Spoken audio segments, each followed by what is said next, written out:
Monday through Friday at 9 a.m. and 8 p.m. North Florida TPO, proud sponsor of WJCT's First Coast Connect, bringing to the community innovation in transportation planning, commuter services, clean fuels, and intelligent transportation systems. More at northfloridatpo.com. This is WJCT News 89.9 Jacksonville. Ahead in the next 5 minutes, live local news for the First Coast from the WJCT News team.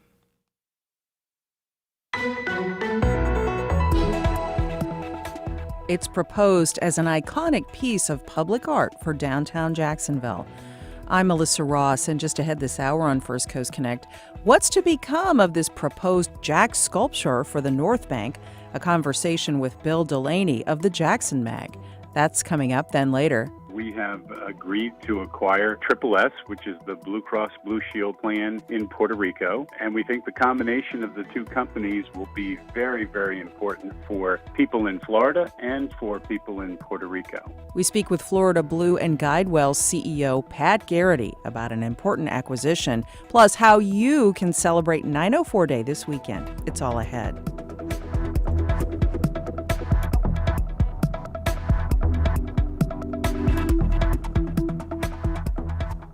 After the day's news.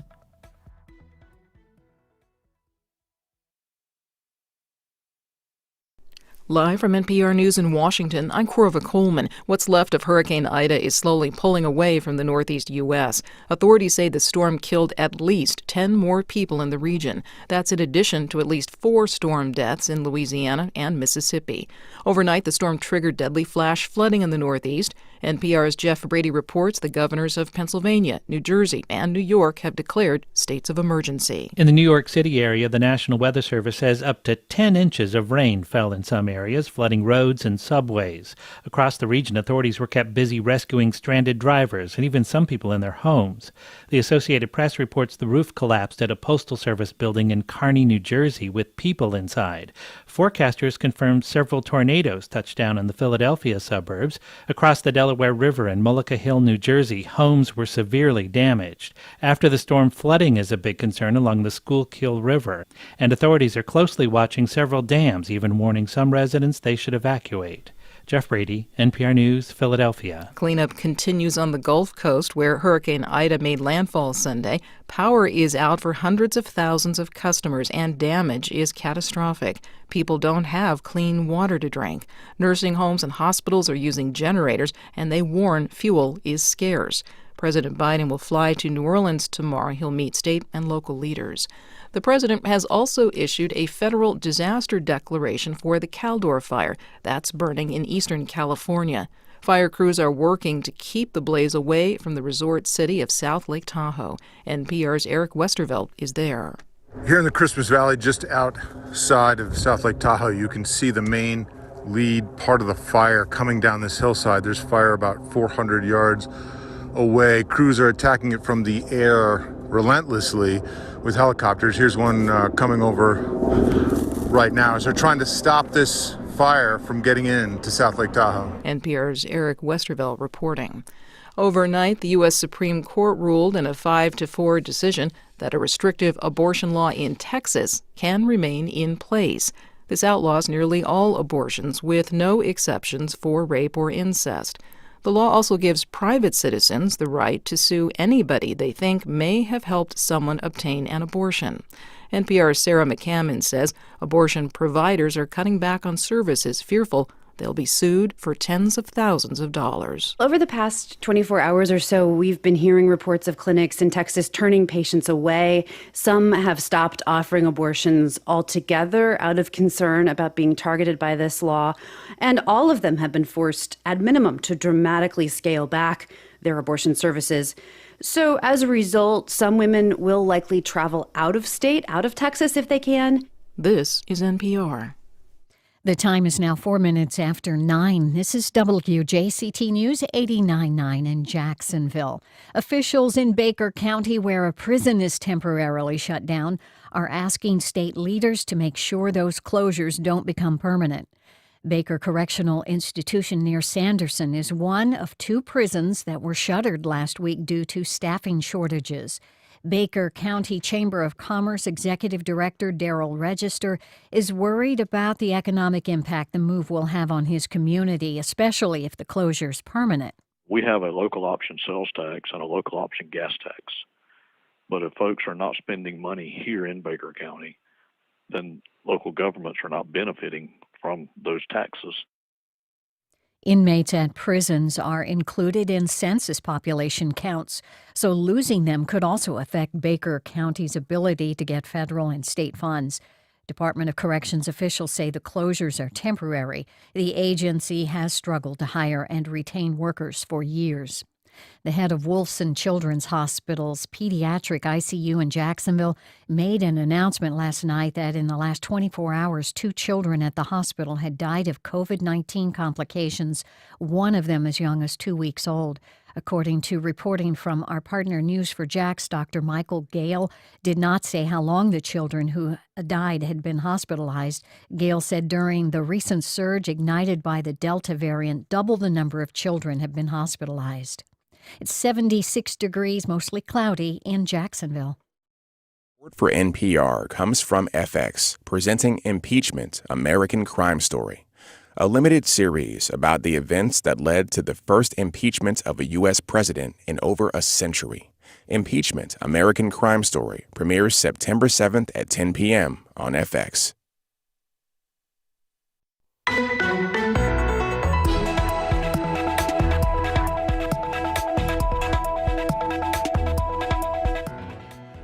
It's a controversial proposed piece of public art.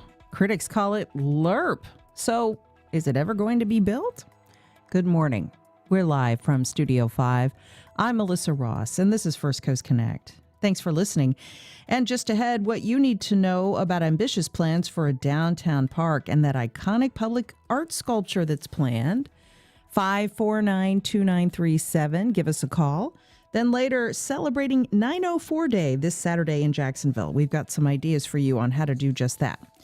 But first this hour, what will be the fate of ambitious plans for the site of the former Jacksonville Landing? You may recall a Chicago design firm won a high-profile contest to create a new vision for this site on the St. Johns River. And the centerpiece includes a huge public art sculpture made out of glistening metal. The sculpture resembles the letters JAX, but critics say it looks more like it spells out something like LERP.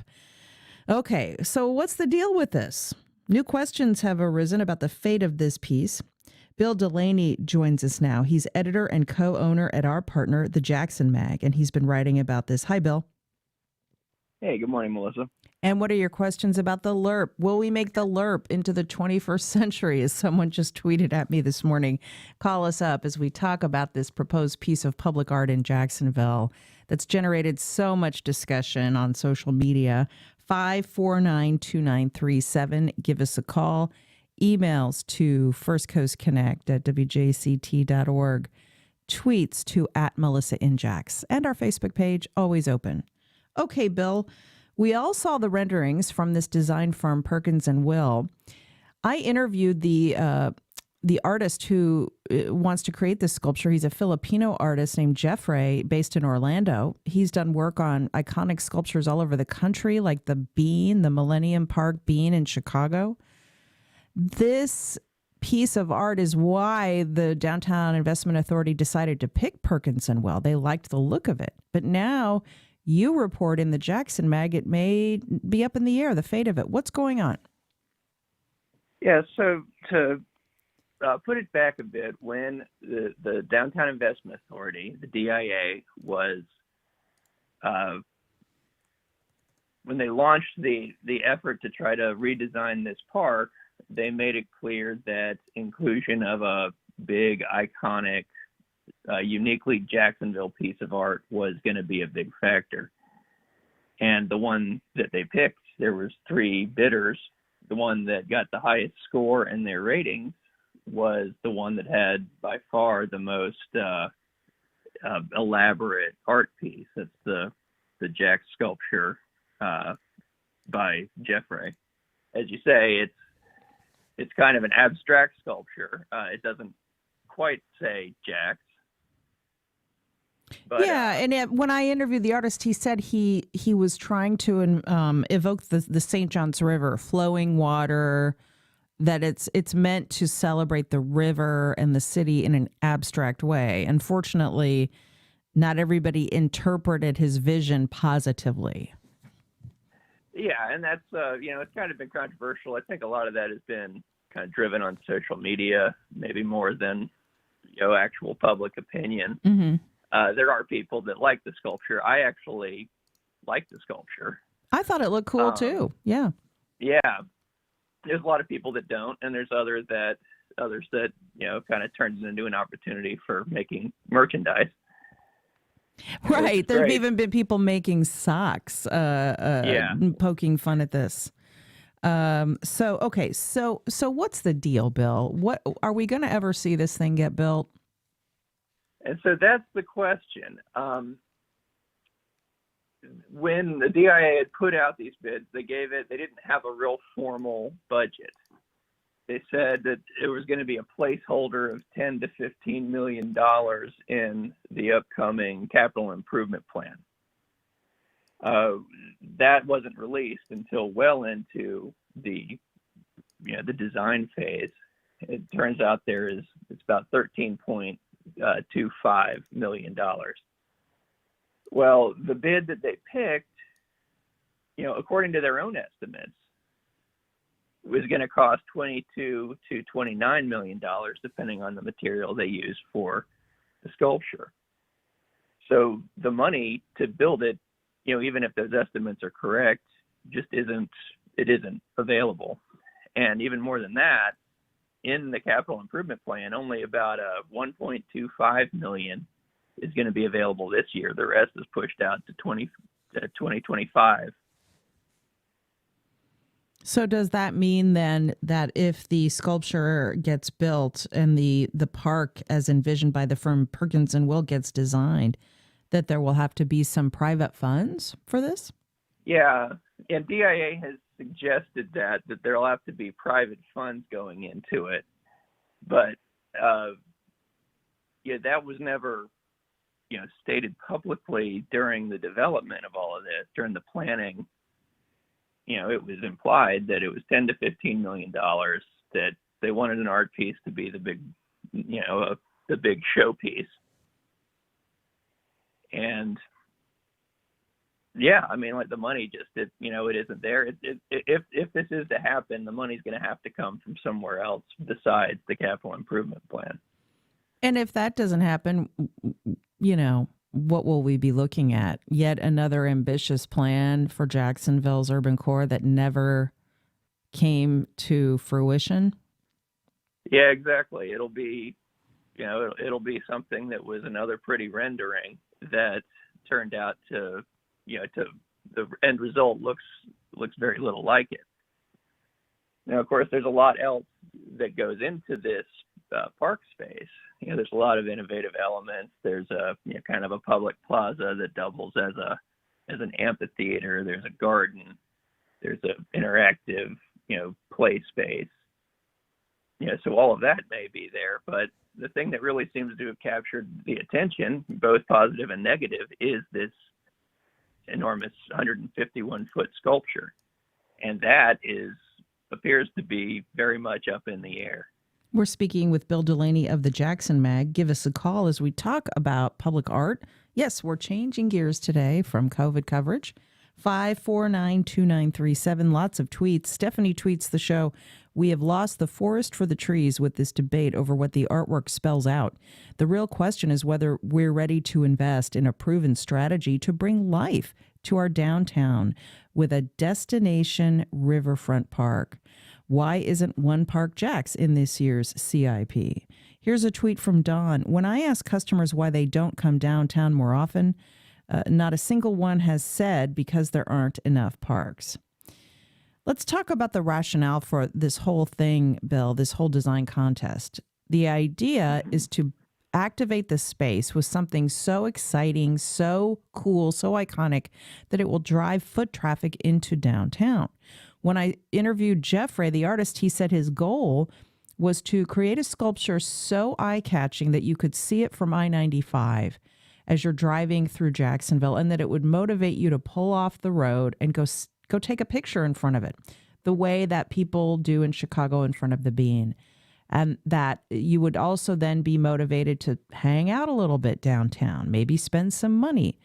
When people say that public art doesn't have value, they don't think about those ancillary impacts. That's what public art can do for a city when it's done right. Yeah, that's 100% correct. And I mean, and the idea that, a space like this won't draw people in, I think is, it's demonstrably false when you look at spaces like this in other cities. I mean, even when, this space was the Landing, I mean, there was 30 businesses there, even at the lowest point of the Landing, and, in restaurants, it was drawing people then. And that was, without a big showpiece sculpture. So it's, I would say that if the money was there, if we were going to be making an investment, that it might in fact be a good investment. But the question again is, where's the money coming from to build this thing? And what is the Downtown Investment Authority telling you? Well, we asked them the questions. We reached out. We asked them, okay, so is this sculpture happening or not? If it is, where's the money coming from? If it's not, why did you pick this bidder in the first place? And they declined to answer the questions. Do you think they're being cagey, perhaps because they did get some pushback from the public about this whole concept?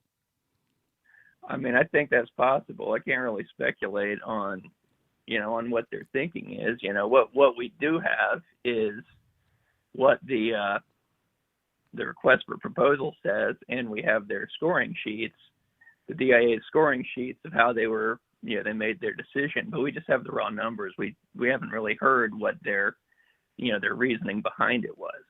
Mm. Lots of calls, meanwhile, for Bill Delaney of the Jackson, our partner. Check out his article on the latest on this public art piece that's envisioned for the former Jacksonville Landing site. What are your opinions, folks? 549-2937. Michael in Jacks Beach. Hi, Michael. Good morning. Good morning. Go ahead. Is this the right Michael? Yes, it is. You're the only Michael that's called so far. Great show, Melissa. Thanks. Thank you. Yeah, I'm completely, as an architect, planner, and so forth, I love the sculpture and I love the park design. After the city practicing for 40 years of doing nothing, this is a breath of fresh air. And the design and the art are really one element. And the idea that it's not funded is just, more COJ behind the curtain stuff that we're all tired of. Mm. So I don't know quite what to say about how it was selected. It was a process that was, for once in a long time, COJ's made the right call. It's delightful to get to the next step, and I hope that the money can be found before 2025. Thanks, Michael. Bill Delaney, here's a tweet from Jason. As someone who was hopeful we were actually going to design a world-class park in a prime location, I can say I'm disappointed in myself for believing it was even a possibility. So there's this sentiment among some, Bill, that people got all excited for a minute, and now the typical cynicism has taken hold that we're not going to see follow through. Yeah, that's really unfortunate. And it was avoidable if we had set a budget, before we told people to design something for it. I mean, if you look at the rubric that they used, they do include, meeting deliverables within, the set budget as part of what they were judging, but it was only 15 points out of 115. 20 points were just alone to creating an iconic sculpture. So they put more emphasis on creating a elaborate, iconic sculpture than they did on making sure that it could actually get built. 549-2937. Chris is on the line downtown. Hello, Chris. Go ahead, Chris. Hey, Chris, turn your radio down and go right ahead. Hello. Hi, Chris. Hello? You're on the air. Hello. Yeah. Turn your radio down, Okay. Chris, and go ahead. I live downtown, and there's so many problems that are so much of a higher priority than hurrying up and spending money on this sculpture. And that park has gone from a negative with an empty building to a full positive. We had the Jacksonville River Jams. That was totally successful. I see people out there playing soccer. It's not bad the way it is. So what you need to do is step away from spending more money on something that's now moved to slightly positive and fix all these other problems that we got. We've got Jacksonville downtown is on the move in a major way. There's so many projects happening now. Once those buildings get completed, we need to make sure that there's funding there for that kind of stuff. Then we can circle back to maybe doing some sculpture, but it's why hurry up and make a mistake with $10 million, and if there's not we've already got beautiful parks our city is more of a neoclassical look, and that doesn't fit in with our story and our narrative. Like, we've got the Memorial Park. Why don't we just make it like Memorial Park? Nobody complains about that park. It's beautiful. Something like that. So if there's any controversy, just don't do it. All right, Chris. Let's spend the money to fix these other things. Thank you, Chris. And thank you for that. Bill Delaney, getting emails and tweets about that as well, the other side of this. People who are concerned about taxpayer dollars going toward this kind of project in the time we're in right now. What say you? Yeah, I mean, I can understand that. But, I'll push back in a couple of ways. One is the lot that's there now is very much just a passive space. It's an empty field. They do occasionally have events there, but again, back when the landing was there, there were, at the concerts that they have now, the landing hosted concerts every week out in the courtyard. There was a music venue that hosted, multiple shows a week. There was more activity then. And I think that we are going to have to spend some money to, on that space to get it back to the position, that it used to be in. It's just a passive space surrounded by office buildings and the river. It'll get use when there's programming there, but it's not going to get a ton of day-to-day use. So I think we are going to have to spend a bit of money there. I think that, people's concerns that we're just kind of throwing more, good money after bad is, a totally legitimate concern. But I think that if you look at the successes that other cities have had creating really iconic spaces, it's a real good urban space is going to cost real good money. And so if we want that, we're going to have to be prepared to chip in. That's the conundrum, isn't it, for public officials? People for decades have complained that downtown doesn't have the kind of attractions that we need to make it truly vibrant. The city's trying to actually do that now, and all they're getting is a bunch of heat from people saying, no, we don't want to spend this money. Well, to activate a space and create something vibrant, you have to spend some money, Bill. Yeah, exactly. I think that one thing that we've kind of gotten in the weeds on is just kind of the difference between what the design is and the money we have available for it. You could definitely, for $10 to $15 million, design a decent park space. In fact, taking away the sculpture, the rest of the park space that got the bid, probably would, go a long way towards that. So yeah, I think that it's again one of those cases. I think that people get disappointed because there's been so many mistakes in the past. They haven't really seen the results that they would like to see as far as money being invested. But that's not to say that it couldn't happen, just that it hasn't happened in this in this particular purview. Lots of calls. Tammy in Arlington. Hello, Tammy. Good morning. Go ahead, Hi, Tammy. Yes. Yeah, I wanted to express concern over the material being used. It's a very highly reflective metal, which can be great for an interactive experience. However, the Los Angeles Opera House, designed by Frank Gehry, that had a very reflective material as well at one point, and it increased the adjacent offices' overall temperature of their offices significant enough that they were able to sue the firm and change the material to a brushed metal. So I guess my concern is all of those tall office buildings located near the sculpture and how they might be affected by the glare and the increased temperature because of the highly reflective material. Thanks, Tammy. In the building you reference in LA, I've been to that building, and it's a stunning building. Stunning, beautiful, yeah. Stunning piece of public art and architecture. Okay, Bill Delaney, what about that question? Yeah, I mean, I think that's kind of a concern that, is maybe getting a little far ahead of ourselves. I mean, it's definitely legitimate. You look at something, the Chicago Cloud Gate, known as the Bean, famous sculpture there. That, right, and as I mentioned, this artist in Orlando, he was involved with designing the Cloud Gate, the Bean.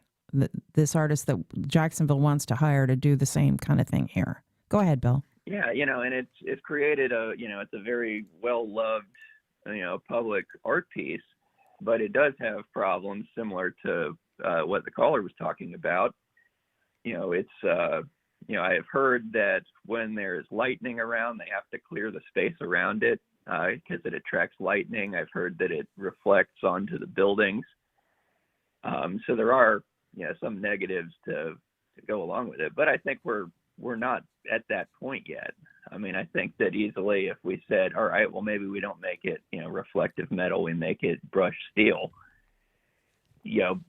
that, we could easily do that between now and the time it's built. I mean, but again, the question is, where's the money to build it at all? Right. Are we ever going to see vertical construction on this, I think, is the question now, based on your reporting. Bob in Riverside. Hi, Bob. How are you? Go ahead. Hey, good morning. How are you? Okay. So my question triggers off of something that you said earlier about what public art can do for a city when it's done right. And my concern is the city has an art in public places ordinance, which is meant, among other things, to consider the issues that your callers have brought to the fore, but also to mitigate the kind of controversy. So I'm wondering, at what point was the art in public places ordinance invoked? And I think we've heard from the DIA that they plan to, going forward, vet it through that process. But that's problematic because that's a selection process. The piece has been selected. So I'm curious about what the city's ordinance can do for this project. Thanks for that. Great question. What about that, Bill? Yeah, that is a good question. And I think that at this point, I think my understanding is that they would say that going forward in this project, they would go through that ordinance, the art in public places ordinance that the caller mentioned. But the thing is, we've already selected something that's been designed. Ideally, shouldn't we have had, that in play while it was being designed, to help kind of guide, the direction it was going to take. Yeah, I think that, there's a lot of questions, about how, about the selection here. Mark in St. Augustine. Hey, Mark, thanks for holding. You're on the air. Hey, good morning. Good morning. Personally, I'm not opposed to a statue. I'm not a particular fan of the abstract, but that's just my own personal preference. And I know it's a little bit late, but I was curious what other options were on the table as being considered for that park space. I'm thinking of something interactive like the fountains at the Bellagio. If you want to invoke the St. Johns River and have a scene played on water, I would think some type of a pretty elaborate fountain might do that. But I do know there's ongoing costs that would be associated with maintaining a fountain, the motors, all that other good stuff. Mm-hmm. I Sure. just didn't know what else was considered. Yeah. Bill, there were two other designs that were vetted and considered that the public could also look at. The Chicago firm Perkins and Will won this design competition in particular because of this piece of art, right? Yeah, that's right. The other two bidders, one was by Olin one was by agency. They both, they didn't have nearly the level of the public art. And so those were the only three things that were, to choose from at that stage. But like one thing, the Jack sculpture as designed is interactive. It has a water feature, that's part of it. And some of the letters, a cascade of water comes down, and and people can kind of run in and out of it. So I think they were absolutely thinking of that when they were designing it. But again, is it going to happen? Is it going to? That is the question, which we will follow up on as well. In the meantime, check out Bill's piece in the Jackson Mag online as we follow along with this story. Bill Delaney of the Jackson, always good to get your insights. Thanks. All right. Thanks for having me. And much more still ahead later. How you can celebrate 904 Day this Saturday, September 4th. That's later, but up next. We have agreed to acquire SSS, which is the Blue Cross Blue Shield plan in Puerto Rico. And we think the combination of the two companies will be very, very important for people in Florida and for people in Puerto Rico. How Florida Blue's parent company is making moves on the island. We'll speak with CEO Pat Garrity in just a moment.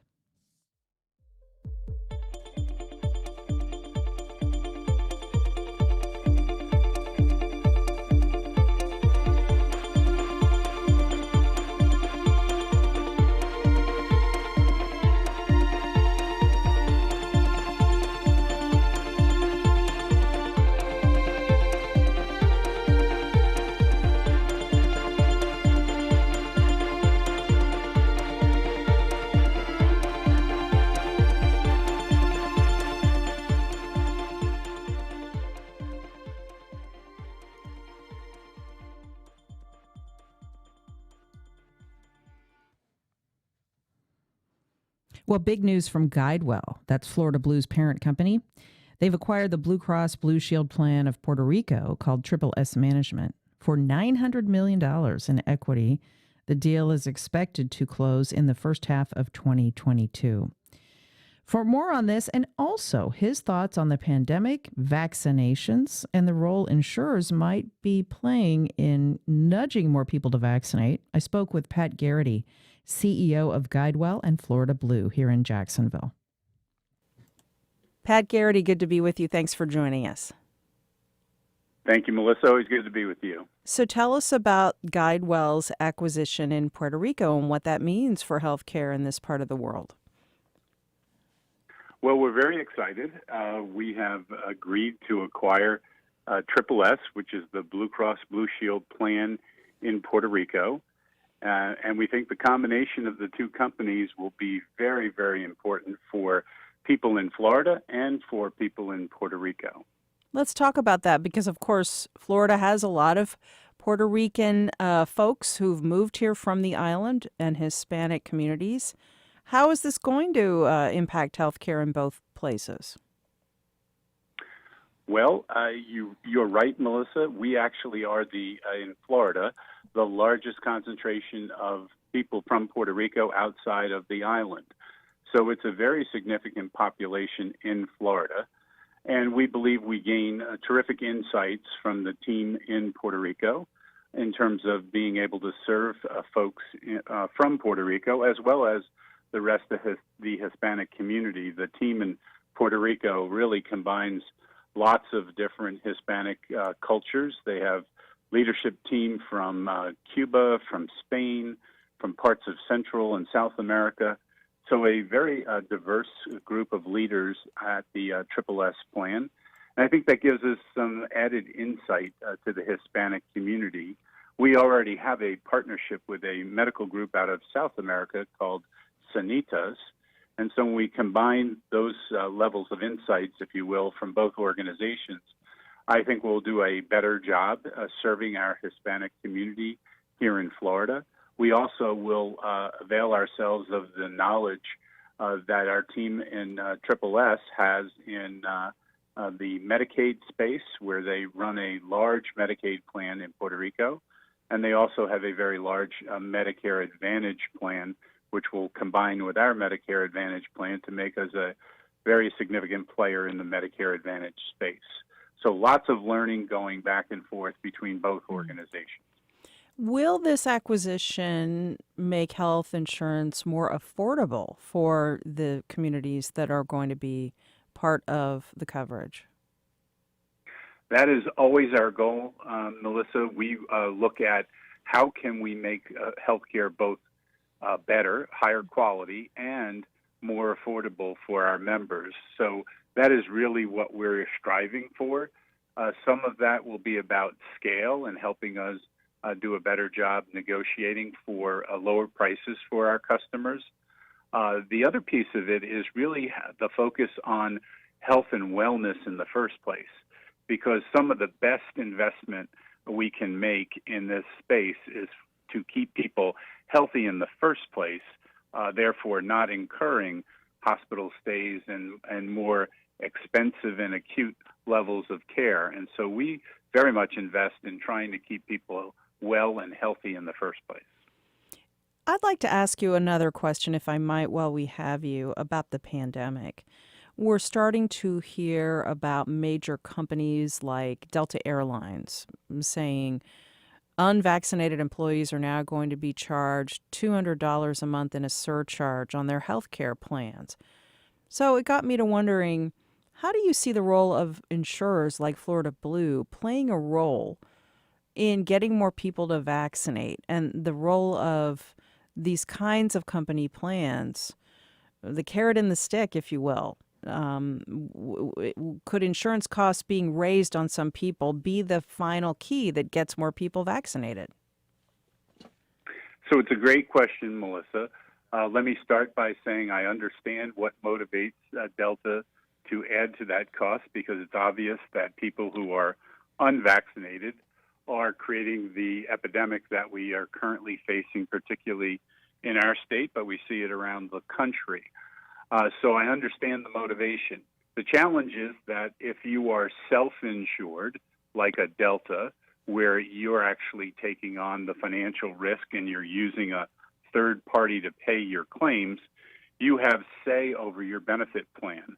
For those of us who are in the insurance industry, we have to file our plans with the state and with the federal government, and they restrict us from being able to charge more to individuals for conditions other than if you're talking about smokers. So we don't have that latitude to make that kind of a penalty in the charges that we make, Melissa. Do you wish that you had? Do you wish you could? I certainly think there's a place for being able to charge more, given the costs that are being generated by the unvaccinated. But I will tell you this, we are very much involved in moving vaccination in our state. We've been at this since day one. Number one, I led a coalition of CEOs who advocated for wearing masks. That same coalition came back 150 strong, and we did editorials across the state supporting vaccination.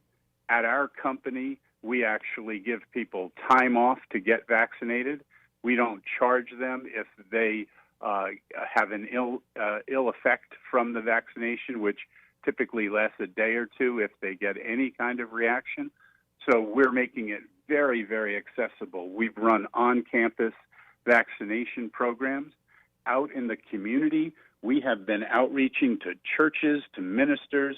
We've been at the grassroots in all kinds of ways in the community. We partnered with our folks in the Southeast Grocers to do vaccination events in underserved communities.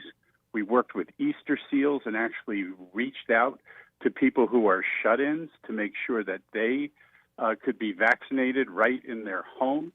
We apply a service that we use with Lyft for our Medicare patients and for folks who are in our Affordable Care Act coverage, where we will actually give them free transportation to get to a vaccination site. So we're really trying to overcome the obstacles, if you will. The other thing is we have on staff here a doctor who came out of the public health services Dr. Kelly Tice, who does all kinds of educational seminars. She happens to be an African-American woman who has reached out across all kinds of communities in our state, educating people about getting vaccinated.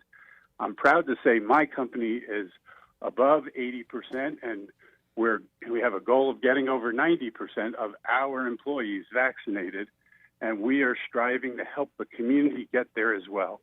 I completely believe that vaccination is our best defense. Pat Garrity, good to speak with you, President and CEO of GuideWell, the parent company of Florida Blue. Thanks so much. Thank you, Melissa.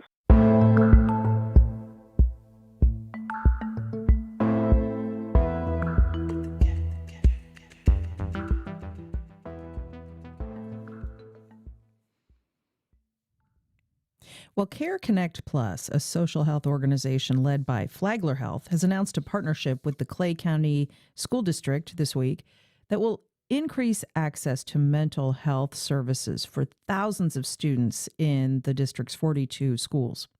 Clay County joins St. Johns, Putnam, and Nassau counties in partnering up with Care Connect Plus to help kids struggling with their mental health in this pandemic. John Neaton is executive director of Care Connect Plus, and he's on the line. Hey, John. Hey, good morning, Melissa. It's so good to have you on the show and talk about youth mental health. Tell us about this program, BRAVE. That stands for Be Resilient and Voice Emotions. Yeah, and so BRAVE is a program of Care Connect Plus, which is a subsidiary of Flagler Health Plus, and our goal is to transform the way the communities address social determinants of health through innovation, provider alignment, and then deployment of our model for supporting clients. And so what we know is that in Florida, roughly 60% of students that have a depression disorder are not receiving that treatment. And within school districts across the country, on average, only 35% of students receive support once identified. And so this program aims to break down the stigma of receiving that support and then ensuring that all students and families have access to services. And how will they be able to access help? What kinds of support will they be getting through this, and how can they get it? Yeah, so when the school district, social worker, teacher, anyone within the district identifies that a student could benefit from some mental health support, there's an electronic referral made by the school directly to Care Connect Plus. And so when we receive that referral, one of our BRAVE care coordinators reaches out and has a conversation with the family to really get an understanding of their unique needs.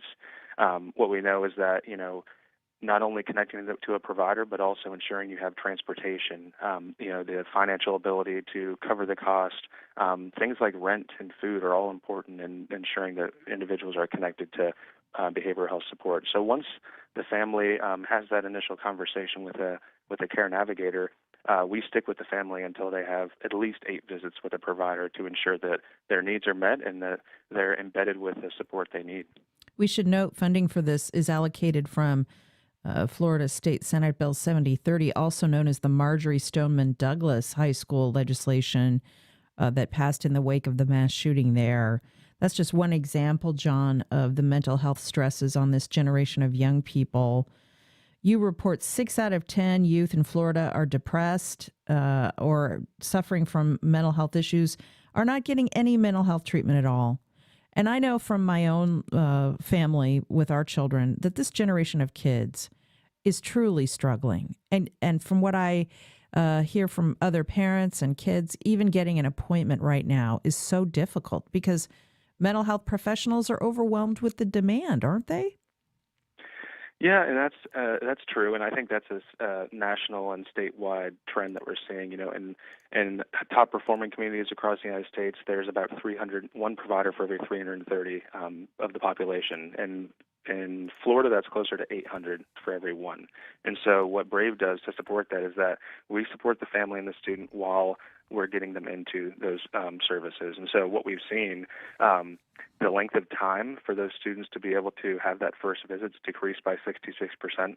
And then the number of students that follow through with the first appointment is increased by 160. So really looking at removing social barriers and supporting the family throughout the process because we know it can be difficult. Yeah. And what's exciting about this is you're expanding your footprint. 4 counties now in the listening area will have this access. Clay, St. John's, Putnam, and Nassau. Any hopes of expanding even further, maybe at some point? Yeah, I mean that we're really excited to be able to expand our services. So in 2018, serving St. Johns County School District, roughly 40,000 to today over 100,000 students have access. So we believe this model is replicable and can really be tailored to meet the needs of any community. And so certainly looking at how can we make this a statewide and national model. And to be clear, families are they out of pocket for anything on this mental health support or not? So it varies by school district what's provided, but at the end of the day, our goal is that 0 students are go without services because of a financial inability to pay. So because of funding designated by like Clay County and all others, whenever that's a barrier, the school district steps in and is able to support the family. So it's really critical of a resource to have. Can you talk a little bit more about the impact of the pandemic on the mental health of students? What you're seeing? Yeah, and that's definitely something that we anticipated at an increased volume, and we have seen throughout last year. Our referral volume went up by 22%, and so and that's with students flexing in and out of schools. So I think districts have gotten very good at identifying students that could benefit from support, but our trend with indications for referrals has stayed pretty steady over the last 3 years. So depression, anxiety, and disruptive behavior are really the main triggers that would connect a student to our services. So that's remained pretty steady. The root cause for why those are being identified is definitely variable. Yeah, but the long stretch in virtual, I think, really was just a wallop on so many kids, don't you? Sure, and that's I think what's so important for Brave is how do we grow and be nimble to be able to tailor the program to the unique needs of the students. We know, as Care Connect, we focus on mental health, homelessness, and social isolation, and that's a big component to our overall mental health and well-being. So how do we, support students and families throughout the pandemic while we're doing our best to follow that guidance? Okay, so with all of this said, for folks listening in Clay County, St. Johns, or Putnam or Nassau counties, if you have a child who needs help, you can access this service. John, can you explain again how families can access the help of Care Connect Plus through their child's school? Of course. So you can go directly to your guidance counselor or anyone that supports your student throughout the day. You can also make a referral directly. Our phone number is 904-819-3070, or you can go to our website, which is careconnectplus.com. It's BRAVE, the Be Resilient and Voice Emotions program for youth across this listening area to access vital mental and behavioral health services through their schools. Care Connect Plus administering this, and he is Executive Director John Eaton. John, thanks for all you do, and thanks for sharing the word. Thanks, Melissa. Okay, in a moment, as we've been doing all week long here on the show, we are leading up to the big day, 904 Day, this Saturday, September 4th, how you can celebrate art, culture, and locally owned small businesses across Northeast Florida on 904. We're going to spotlight Art Bikes Jax after the break. Keep listening. This is First Coast Connect on WJCT News 89.9 Jacksonville. Email us about your 904 plans, by the way. Email us at firstcoastconnect@wjct.org and use that hashtag 904day. We'll be right back.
The law offices of Phillips and Hunt proudly support WJCT, personal injury, criminal defense, and family law. Phillips and Hunt, committed to justice. 904-444-4444 or floridajustice.com. Ascension St. Vincent's. CARE is listening and delivering personalized plans from a team of specialists dedicated to providing the latest technology and treatment at every step. Information and appointments at getjaxhealthcare.com. We may not always be able to predict when a natural disaster will strike, but there are ways we can be better prepared. Samantha Montano teaches emergency management at Massachusetts Maritime Academy, and as southern Louisiana recovers from Hurricane Ida, she joins us to talk about how we can protect the public from natural disasters going forward. That's next time on Think. Tonight at 10 on WJCT News 89.9. On the next Fresh Air, we continue our Summer of Soul series featuring performers showcased in Questlove's concert documentary, Summer of Soul, about the 1969 Harlem Cultural Festival. From our archive, we'll hear interviews with B.B. King and South African trumpeter Hugh Masekela. Join us. Today at noon on WJCT News 89.9.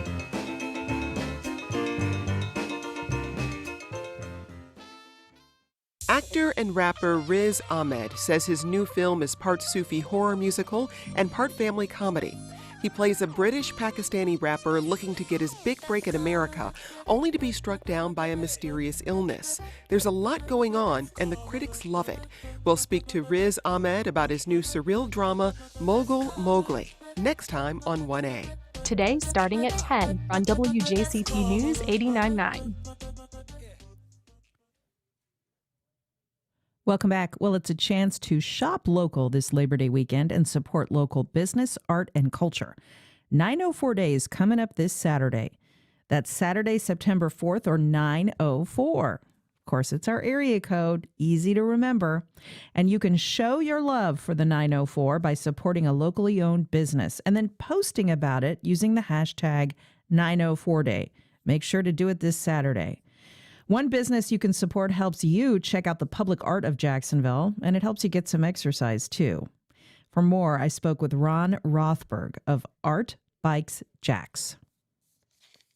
So, Ron, let's talk about Art Bikes Jax and how we can all support Art Bikes Jax on 904 Day.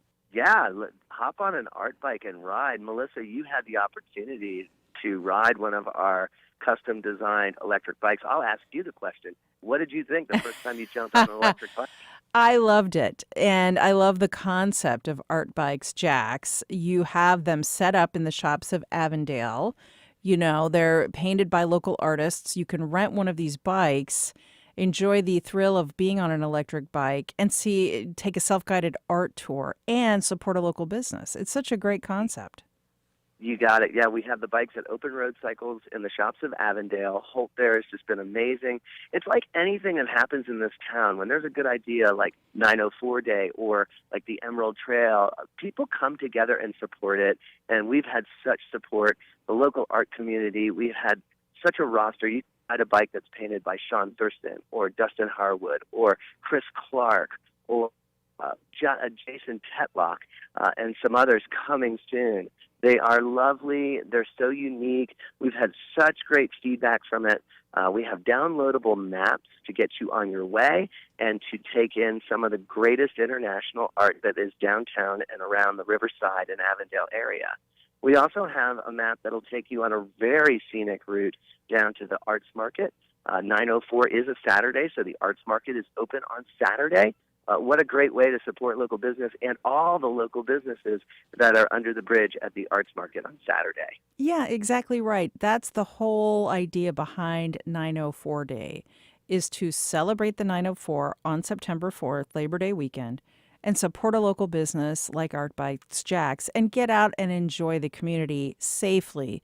And also, you know, Ron, this whole push is mindful of the fact that everybody's been through a really hard time. So this is a way you can support a local restaurant or another local business, you know, and get some pride going in this community and some community support.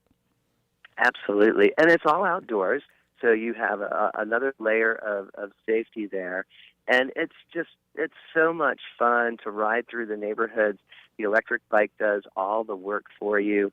We've had such a connection. It's just like anything in this community. Great ideas get great support from great people, and it's so great to see it. So I have no doubt that 904 Day will just be an overpowering, monumental day of local businesses being supported by all of our local patrons. And Ron, if people come and rent an art bike from you on 904 Day, they need to take a picture and hashtag it and post it on social media using the hashtag 904 Day, using the backdrop of one of these cool electric bikes, which, as you said, was my first time getting on an electric bike, and it is so much fun. Yeah, it is. And you can rent your bikes. And can I give a shout out right here, Melissa? Yeah. Absolutely. So they're all online. So you go to artbikesjax.com and select the bike and go from right there. Also, we have a really robust Instagram page. It's at artbikesjax. So post your pictures there, the 904 pictures as well. People are snapping so many amazing shots on these things. It's really fun to watch it grow and to watch the local community connect with everyone around them on the power of an e-bike. Exactly. And the power of a self-guided tour that you created that can help people learn more about the artists and the talent in this city. That's, to me, what makes it even more fun. That's how the whole thing started. I never realized, number one, I realized the local artists. We have such a robust local art community.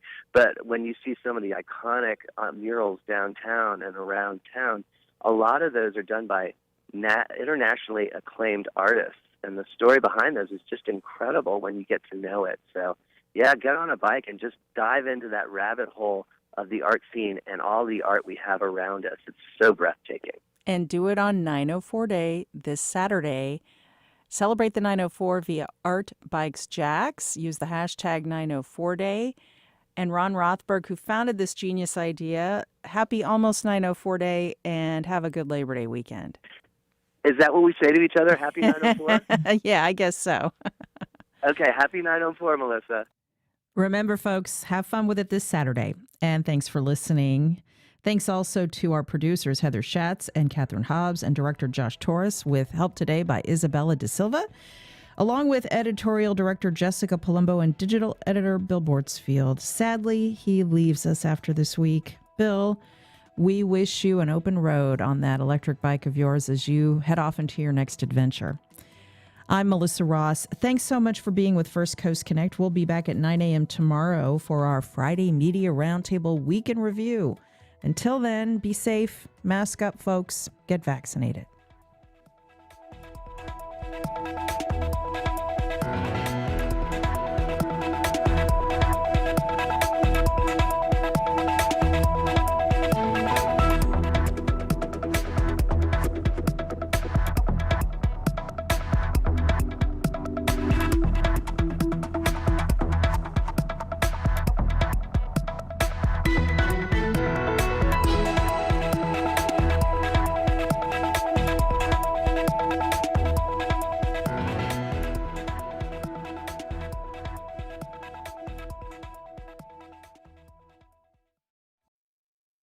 Support for First Coast Connect is provided by Baptist Health and the North Florida TPO.